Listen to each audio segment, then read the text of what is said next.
يا أيها الذين آمنوا لا تقربوا الصلاة وأنتم سكارى حتى تعلموا ما تقولون ولا جنبا إلا عابري سبيل حتى تغتسلوا. اے ایمان والو، نماز کے قریب بھی نہ جاؤ۔ جی ہاں، ایسا کیسے ہو سکتا ہے کہ اللہ کی کتاب آپ کو اور مجھے کہے کہ نماز نہ پڑھو؟ بالکل، یہ طویل آیت مبارکہ جس کی ابھی آپ نے تلاوت سنی قرآن کریم میں، اگر میں اس آیت کو یا کسی بھی آیت کو 2 لفظ آگے سے اٹھا کے آپ کو یہ پیغام دوں تو کیا آپ اس کو مانیں گے؟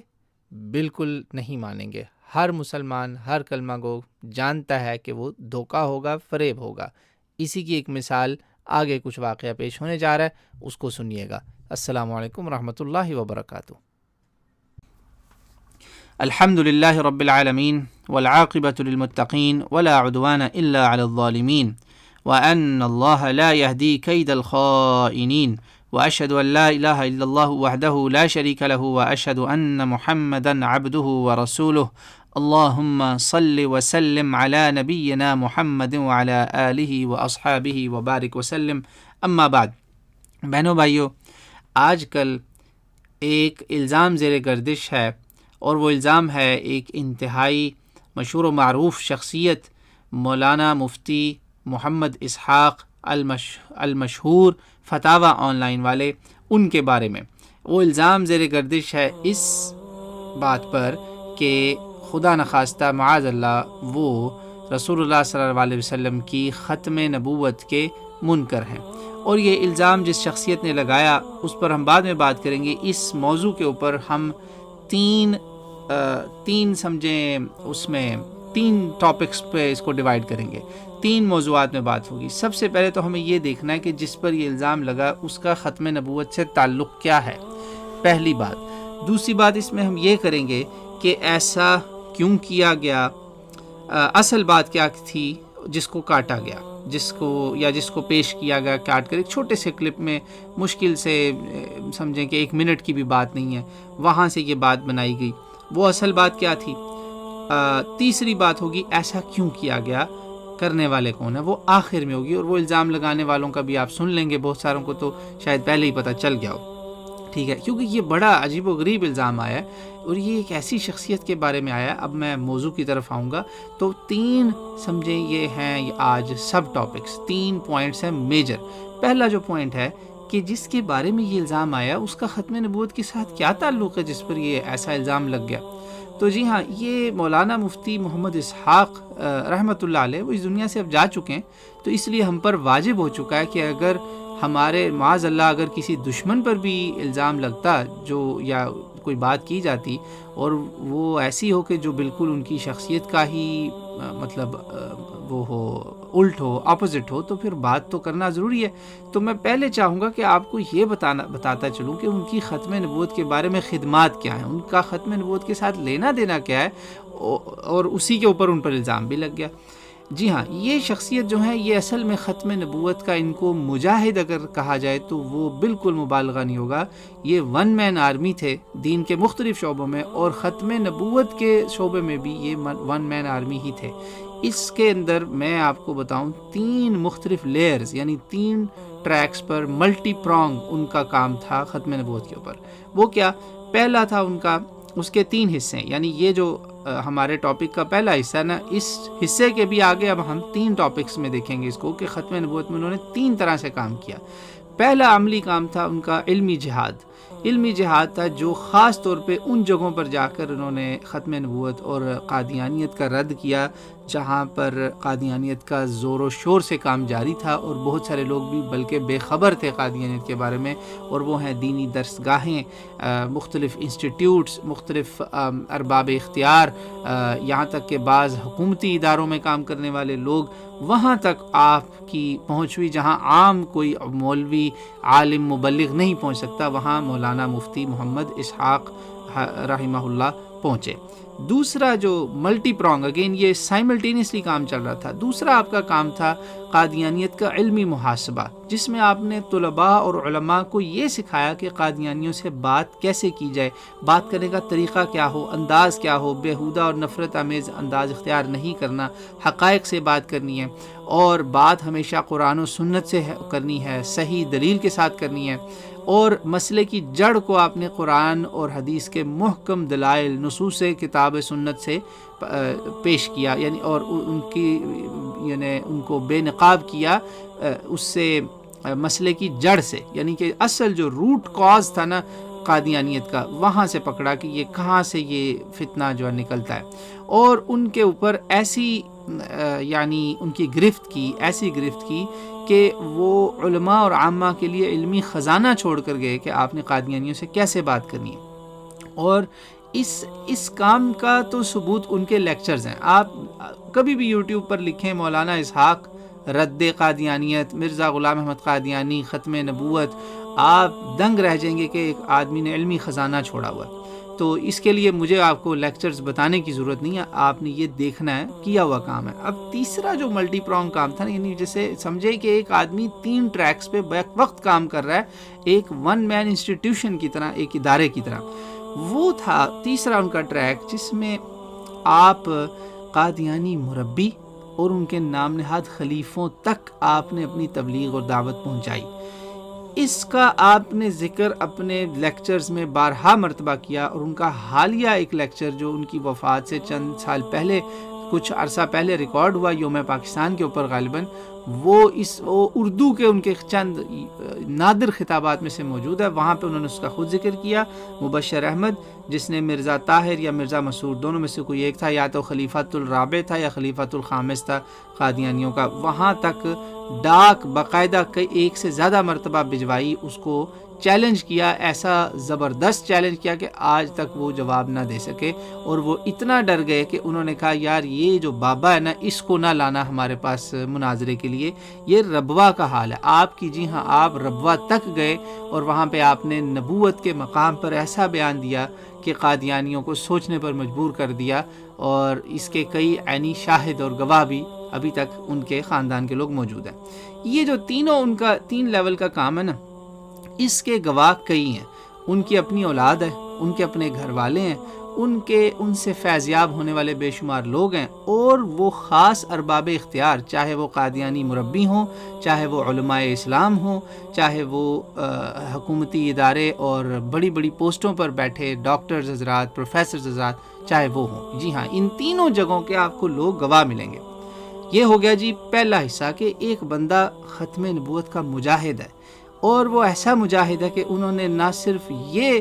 اعلان کیا کہ قادیانی زندیق ہیں، ملحد ہیں، دین کے دشمن ہیں، بلکہ لوگوں کو یہ سمجھایا کہ قادیانیوں سے بات کیسے کرنی ہے، قادیانیوں کا اصل فتنہ کیا ہے، اور قادیانیوں کے مختلف جو انداز ہیں تبلیغ کے وہ کیا ہیں، اور ان کے دلائل کیا ہیں، اور ان دلائل کا رد کیسے کرنا ہے، ان کا رد کر کے دکھایا اور سکھایا بھی عوام کو۔ ایسے مجاہد ختم نبوت پر الزام کیا لگا؟ اب ہم آ جاتے ہیں پارٹ 2 کے اوپر۔ میں نے کہا تھا نا 3 پارٹس ہیں، پہلے پارٹ کے آگے 3 آپ کو میں نے سمجھا دیا کہ ایک بندے نے 3 مختلف ڈپارٹمنٹس آف ختم نبوت یا مختلف ٹریکس کے اوپر کام کیا۔ اب مسئلہ یہ ہو گیا کہ اس پر الزام لگ گیا کہ بھئی وہ تو ختم نبوت کا منکر تھا یا تھے، نعوذ باللہ۔ وہ کیسے ہوا؟ وہ ایک نام نہاد، میں نام نہاد کہوں کیا کہوں، مشہور ہیں جی، آج کل تو مشہور ہو چکے ہیں کافی، اتنے بھی مشہور نہیں ہیں، بہرحال چند 100 یا چند ہزار ان کے کچھ سبسکرائبرز ہو چکے ہیں، بڑی محنت کی ہے انہوں نے، تو اللہ ان کو اس کی محنت کا جو بھی صلہ ہے، ان کی نیت اللہ ہی جانتا ہے، اس پر دے گا۔ بہرحال انہوں نے جناب پکڑا، بستر پہ وہ بیٹھے ہوئے ہیں بیڈ روم میں ماشاءاللہ سے، اور بیڈ روم میں بیٹھ کے انہوں نے جناب ایک کٹ کر کے کلپ دکھا دیا کہ یہ دیکھیں جی مولوی اسحاق کہہ رہا ہے کہ نبوت جاری ہے۔ ثم معاذ اللہ ثم معاذ اللہ، بالکل مولوی اسحاق یہ بات نہیں کہہ رہے تھے۔ وہ بات اصل میں کیا تھی؟ وہ بات یہ تھی، یہ وہی بات ہے جس کو علامہ شیخ الاسلام ابن تیمیہ، جن کے وہ حافظ صاحب جو ہے نا، وہ جو بھی ہیں، نام بھی اپنا چھپا رکھتے ہیں، پتہ نہیں کیا نام ہے ان کا، اللہ جانے، انہوں نے جو انہی کے بہت بڑے مرید شیخ بلکہ شیخ الاسلام کہنا چاہیے، مولانا اسحاق رحمۃ اللہ علیہ ان کا خود بھی بڑا اکرام کیا کرتے تھے، شیخ الاسلام ہے ابن تیمیہ رحمۃ اللہ علیہ، ان کی الجواب الصحیح لمن بدل دین المسیح کی پوری ایک جلد ہی اس چیز کے اوپر ہے، اور وہ ہے کرامات نبوت، یعنی رسول اللہ صلی اللہ علیہ وسلم کے وہ معجزات جو رسول اللہ کی امت میں ظاہر ہوں گے۔ انہوں نے تقریباً پوری ایک جلد اس پر ڈیڈیکیٹ کی ہے، جس میں وہ صحابہ کرام سے لے کر آگے تک لوگوں کی کرامات بتاتے آئے ہیں کہ کیسے اللہ تعالیٰ نے نبوت کا ڈپارٹمنٹ بند کیا، مگر اس نبوت کی برکات، اس نبوت کے فیوز جاری و ساری رکھے۔ یہ آپ کو وہاں بھی مل جائے گا۔ اس کے اندر بات اصل میں یہ ہو رہی تھی کہ رسول اللہ صلی اللہ علیہ وسلم کی نبوت بند ہونے کے بعد امت محمدیہ پر ایک بہت بڑا ٹاسک اللہ نے ڈال دیا۔ وہی ٹاسک ہے جس کا سنن نبی داؤد، ابن ماجہ اور جامع ترمذی، ان 3 کتابوں میں کم از کم موجود ہے حدیث۔ اس کا نمبر 3641 ہے ابو داؤد کا، اور دیگر کتابوں میں بھی وہ موجود ہے۔ علامہ البانی نے اس کو صحیح قرار دیا، اور وہ کیا ہے، لمبی حدیث ہے۔ اس حدیث کے اندر میں آپ کو مختصر آخری بات بتاؤں گا کہ یعنی کہ اس حدیث کی جو اہم بات ہے، آخری تو نہیں، اس حدیث کے تقریباً آخر میں یہ بات ہے، اللہ کے نبی نے فرمایا کہ علماء جو ہیں وہ ورثۃ الانبیاء ہیں، نبیوں کے وارث ہیں، اور نبی جو ہیں وہ درہم دینار کی وراثت نہیں چھوڑتے بلکہ وہ علم چھوڑتے ہیں، اور جس نے اس علم کا کچھ حصہ بھی پکڑ لیا، سمجھے وہ جو ہے نا فمن اخذہ اخذ بحظ وافر، جس نے اس کا کچھ بھی حصہ پکڑ لیا تو اس نے بہت بڑا، یعنی کہ جو ہے نا اس کو بہت بڑا اس کو فیض مل گیا۔ تو یہ علماء نبیوں کے وارث ہیں، یعنی نبیوں کے علم کی وراثت ہے ان کے پاس، انہوں نے نبیوں کے علم کو آگے پہنچانا ہے، نبیوں کے فیوز کو آگے پہنچانا ہے، نبیوں کی برکات، نبیوں کا پیغام، یہ سارا جاری و ساری سلسلہ رہنا ہے اس امت میں، کہ نبیوں کا جو ایک فیض ہے نا، فیض نبی کی برکت۔ دیکھیں رسول اللہ صلی اللہ علیہ وسلم نعوذ باللہ کوئی فنا نہیں ہوئے، وہ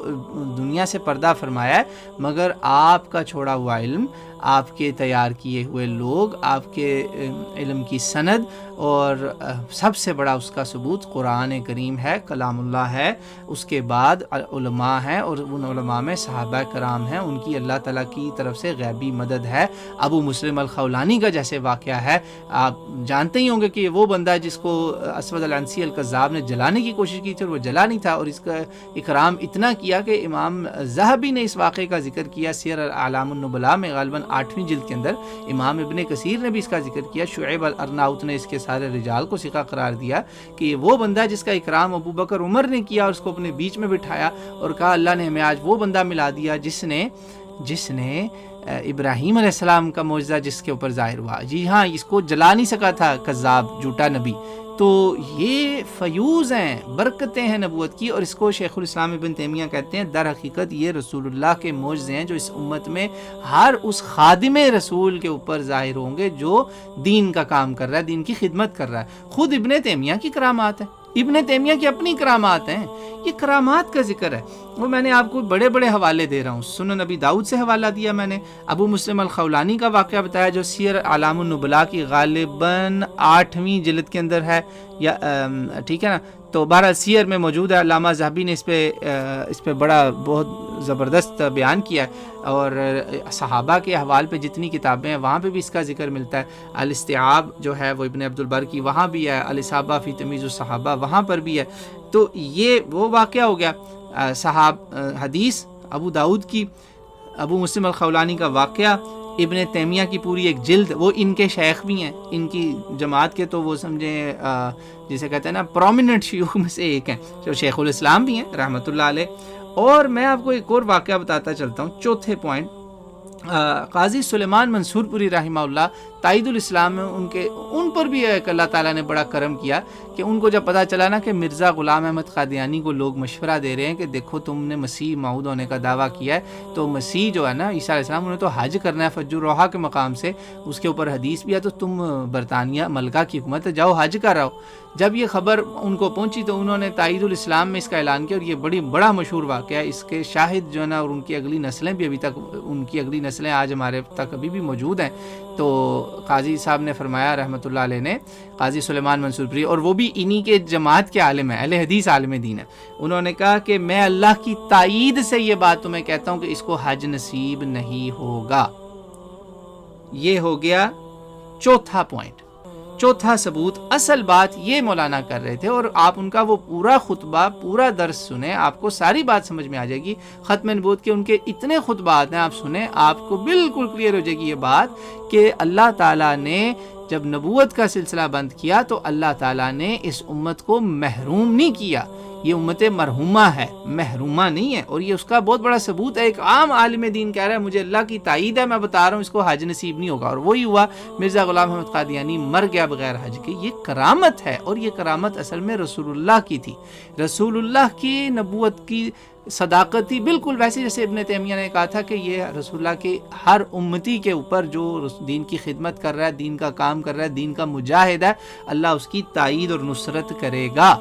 یاد رکھیں، بالکل اس قرآن کی آیت کے مطابق جب اللہ نے کہہ دیا نا کہ اب تم ہو امۃ وسطا لتکونوا شہداء علی الناس ویکون الرسول علیکم شہیدا، اب رسول تو آنا نہیں، اب رسول تم پر گواہ ہے اور تم نے پوری انسانیت پہ گواہی دینی۔ اس کا قرآن اور صحیح حدیثوں سے آپ کو وضاحت بھی اس آیت کی مل جائے گی۔ یہ امت وسطا بن چکی ہے، یہ میزان قائم کرنے والی امت ہے۔ اس امت پہ تو اللہ تعالیٰ نے اپنے انعامات بند نہیں کرنے تھے نا۔ حضرت عمر کے واقعات نہیں کیا ہمیں معلوم، کیسے اللہ تعالیٰ نے ان کی تائید میں قرآن اتارتا رہا، کیسے اللہ تعالیٰ ان کی غیبی مدد کرتا رہا ہے، بڑی بڑی جنگیں آپ نے جیتی نماز 2 رکعت شروع کر کے۔ یہ نبوت کے جاری ہونے کا مطلب تھا کہ میرے بعد کوئی نبی ہوتا تو عمر ہوتا، موسیٰ اور ہارون کی نسبت ہے میرے ساتھ علی کی، جیسے موسیٰ اور ہارون، مگر نبی کوئی نہیں بعد میں۔ یعنی یہ نبیوں کے کام کرنے ہیں، خلفائے راشدین سے تھوڑے اللہ نے کام لیے، یہی بات تھی۔ اس کو میں اپنا ایک واقعہ بتاتا چلتا ہوں۔ میں امام کعبہ غالباً جو ہے نا 6-7 بڑے بڑے امام ہیں، میں امام کعبہ کا درس لائیو بیٹھ کے سن رہا تھا۔ صالح جو ہے نا، یہ والے صالح بن حمید جو ہیں، غالباً ان کا درس سن رہا تھا۔ بہرحال میں حرم مکی میں بیٹھا تھا، میں ان کا درس سن رہا تھا۔ آج سے تقریباً 13 سال پہلے کا واقعہ، 2007 دسمبر کا بھی آخری ہفتہ ہوگا، حج شروع ہونے ہی والا تھا، بالکل آخری چند دن تھے دسمبر کے۔ تو میں نے یہ واقعہ نہیں، حج ہو گیا تھا یا ہونے والا تھا، بہرحال میں حرم مکی میں موجود تھا، یہ مجھے اچھی طرح یاد ہے، اور میں امام کعبہ کا درس سن رہا تھا کرامت اور معجزے میں فرق کے اوپر۔ اور امام کعبہ بھی یہی بات عوام کو سمجھا رہے تھے کہ یہ جو لفظ ہے نا معجزہ اور آیا، اصل لفظ تھا آیا، اللہ کی نشانی، مگر ہم نے رسول اللہ صلی اللہ علیہ وسلم کے جو شان میں ظہور ہوا جن آیات کا، ان کو معجزات کا نام دیا۔ اور جو رسول اللہ صلی اللہ علیہ وسلم کے امتیوں کے لیے، چاہے وہ صحابہ تھے، چاہے وہ تابعین تھے یا تبع تابعین تھے، یا آج تک کوئی بھی ہے، ان کی شان میں، ان کی تائید میں، ان کی سپورٹ میں جو معجزات ظاہر ہوں گے نا، ہم ان کو کرامات کہہ دیتے ہیں۔ ہم ان کو اب معجزہ نہیں کہتے، اب ان کو کرامت کہہ دیتے ہیں، صرف ایک ڈسٹنکشن رکھنے کے لیے کہ یہ کرامت بھی در حقیقت آیا ہے، اور یہ آیا اصل میں امت محمدیہ صلی اللہ علیہ وسلم کے فرد کو ملنی ہے اللہ کی طرف سے۔ یہ تو اس کا امام کعبہ بھی قائل ہے یار۔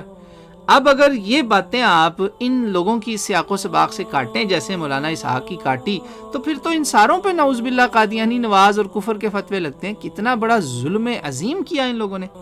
اتنا بڑا ظلم عظیم، توبہ توبہ استغفر اللہ۔ اسی لیے میں نے ولا عدوان الا علی الظالمین یہ پڑھا، قرآن کے ایک آیت کا حصہ، اور سورہ یوسف کی یہ آیت پڑھی، آیت نمبر غالباً ہے 52، یہ قرآن میں نے سامنے رکھا ہوا ہے الحمدللہ، 52 ہے، اور 12ویں سپارے کی آخری آیت تک ہے، اس کا آخری حصہ وَأَنَّ اللَّهَ لَا يَهْدِي كَيْدَ الْخَائِنِينَ، اللہ کسی خائن کو کبھی کامیاب نہیں ہونے دے گا۔ اتنی بڑی خیانت، اتنا بڑا ظلم کہ مجاہد ختم نبوت پر ایسا غلیظ الزام کہ اس کو کافر قرار دینے کی کوشش کی جا رہی ہے۔ در پردہ اصل میں یہ ان کو کافر کہنا چاہ رہے ہیں، اصل میں کہنا نہیں چاہ رہے۔ میں اب آپ کو بتاتا ہوں، اور میں اب آ گیا ہوں تیسرے پارٹ پر۔ یہ بات تھی بڑی سینسیٹیو، ان کا کلپ بھی تھا 18 منٹ کا، میں نے اس 18 منٹ کے رد میں 18-19 منٹ ہی لگائے ہیں، کوئی زیادہ ٹائم نہیں لگایا۔ اب میں ان کو ایکسپوز کرنے میں انشاءاللہ 1-2 منٹ سے زیادہ نہیں لگاؤں گا۔ کیوں کیا گیا اور یہ کرنے والے کون ہیں؟ کیا اس لیے گیا کہ یہ لوگ اصل میں ایک گروہ ہے پاکستان میں متشدد لوگوں کا، بالکل ان خارجیوں کی طرح جنہوں نے حضرت علی پہ کافر ہونے کا فتویٰ لگایا تھا نا، بالکل اسی طرح امت محمدیہ میں لا الہ الا اللہ محمد رسول اللہ کہنے والے، محمد رسول اللہ کا دفاع کرنے والے لوگ، دین کی خدمت کرنے والے لوگ جو مسلمانوں کو جوڑنا چاہتے تھے، وحدت امت کرنا چاہتے تھے، ان کو انہوں نے کافر قرار دیا۔ اور ان میں سے کس کو قرار دیا؟ مفتی مولانا محمد اسحاق۔ نہ صرف انہیں بلکہ فتاوی آن لائن میں جو میاں محمد طاہر صاحب فاضل مدینہ یونیورسٹی کا گریجویٹ عالم دین ساتھ بیٹھا ہوتا تھا، ان لوگوں نے اس کو بھی کافر قرار دینے کی کوشش، کافر قرار دیا، بلکہ اس کے جنازے پہ لوگوں کو جانے سے روکا، اور جو جنازہ پڑھانے گیا اس کی پوچھ گچھ ہوئی کہ ہاں بھائی کیوں پڑھایا تم لوگوں نے جنازہ، جواب دو ہمیں۔ نعوذ باللہ، یہ ہیں وہ لوگ،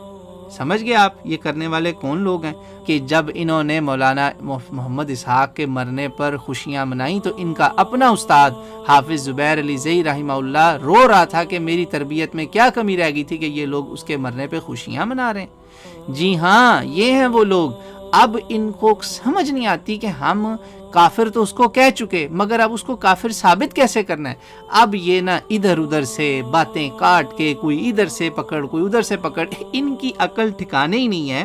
یہ ایسے فرقہ پرست، میں نے آخر میں بات کہی تھی نا، میں بتاؤں گا یہ کون ہیں یہ لوگ، یہ فرقہ پرست ہیں پہلی بات، اس لیے کبھی یہ رجوع نہیں کریں گے، کیونکہ رجوع کیا تو ان کی جماعت ان کو نکال دے گی۔ نمبر 2، یہ خائن لوگ ہیں، خیانت کرتے ہیں، دھوکہ دیتے ہیں۔ نمبر 3، یہ علم سے محروم لوگ ہیں۔ یہ تینوں باتیں میں آپ کے سامنے ایک بار نہیں، ان کے 20 کلپس سے میں آپ کو ثابت کر سکتا ہوں۔ خائن یہ کس طرح ہے؟ آپ کی سوچ ہے، یا آپ یہ کلپ کاٹا ہے نا، اس کے علاوہ بھی آپ دیکھیں انہوں نے مولانا اسحاق کے بہت کلپ کاٹے ہیں، کاٹ کے مختلف باتیں بنانے کی کوشش کرتے ہیں، کبھی ان کو علی مرزا سے جوڑتے ہیں۔ بھائی علی مرزا کا جو بھی قادیانیت پہ موقف ہے، مولانا اسحاق اس سے بہت اوپر ہیں۔ مولانا اسحاق استادوں کے استاد تھے، ان کے بڑے بڑے استاد بزرگ اپنی جان چھڑانے جب پھنس جاتے تھے نا کسی چھری کے نیچے مناظرے میں، تو ان سے پوچھنے آتے تھے کہ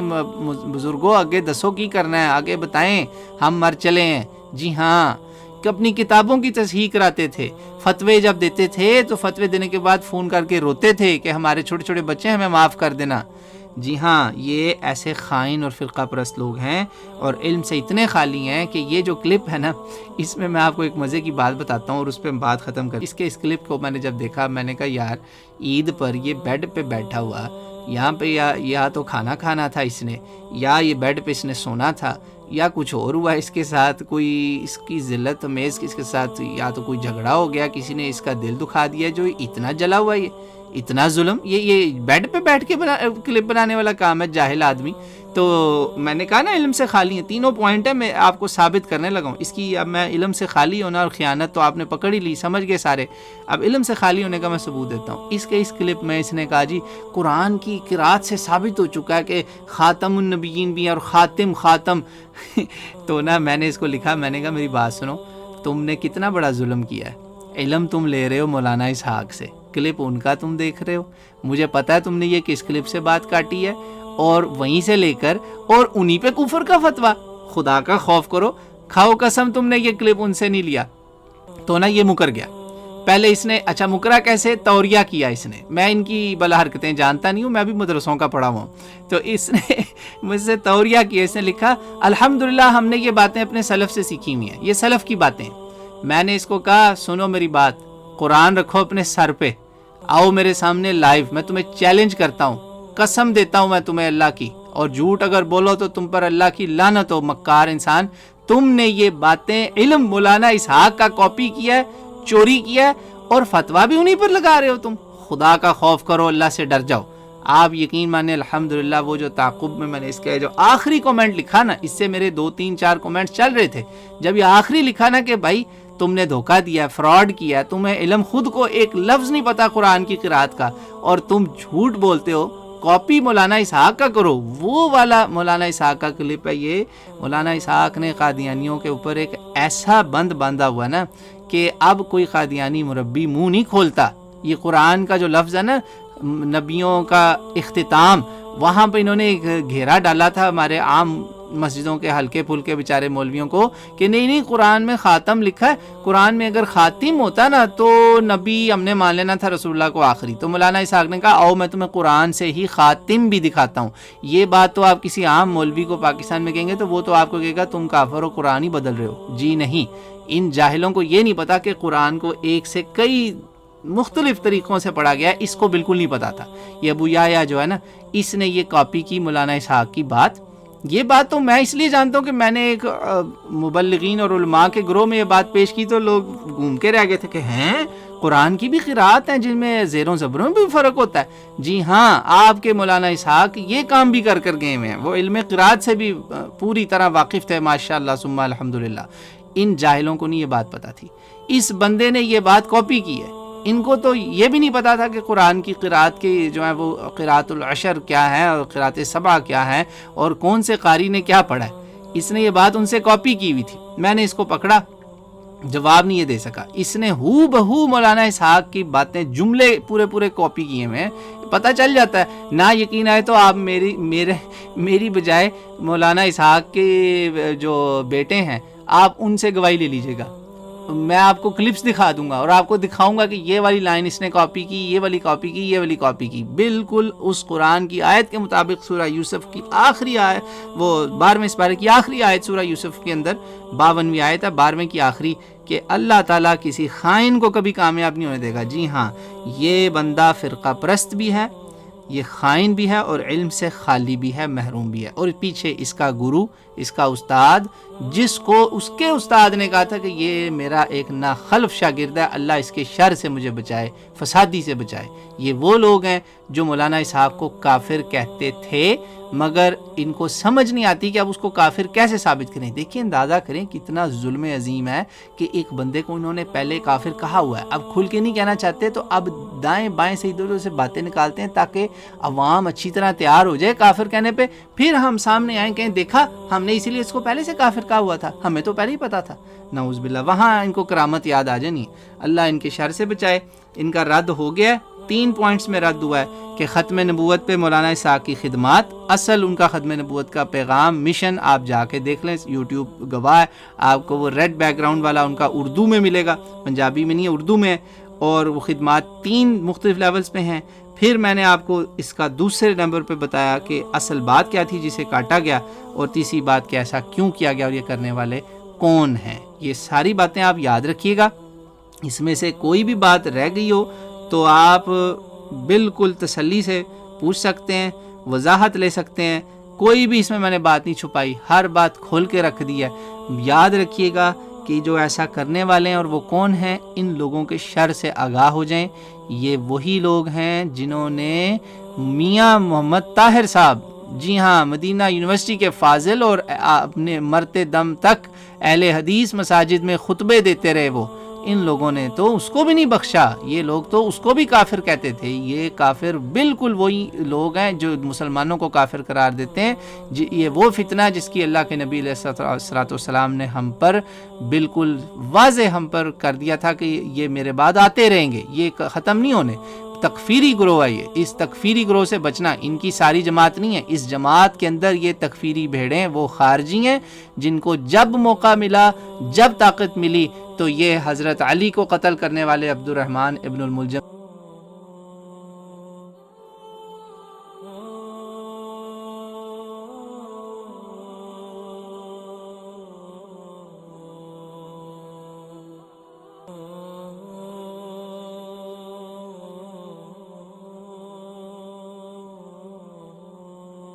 ثابت ہوں گے۔ یاد رکھیے گا، کیونکہ یہ در پردہ بڑے بڑے مسلمان علماء کو کافر قرار دے چکے ہیں، جن میں ان کی اپنی جماعت کے لوگ بھی شامل ہیں۔ جی ہاں، جیسا کہ مولانا اسحاق بیسیکلی بنیادی طور پر اگر دیکھا جائے ان کا آپ منہج دیکھیں تو وہ قرآن و سنت والا منہج ہے، جو ہر اہل حدیث دعویٰ کرتا ہے کہ ہم قرآن و سنت پہ چلتے ہیں، مگر انہوں نے مولانا اسحاق کو بھی نہ بخشا۔ تو سوچیں پھر یہ بریلوی دیوبندیوں کے ساتھ کیا کرتے ہوں گے، پھر شیعوں کے ساتھ کیا کرتے ہوں گے۔ یہ وہ لوگ ہیں، میں ان کے بیچ میں بیٹھتا ہوں، میں جانتا ہوں، یہ سارے نہیں، ان میں یہ تکفیری بھیڑیں جو ہے نا، ان سے بچیے گا، اپنے اولادوں کو بچائیے گا، دوسرے مسلمانوں کو بچائیے گا، خدا را بچ جائیں، جب بھی ان کے پاس طاقت ہے یہ کسی کو نہیں چھوڑیں گے، یہ ان خارجیوں سے بھی بدتر نکل سکتے ہیں۔ واللہ عالم وما علینا الا البلاغ المبین۔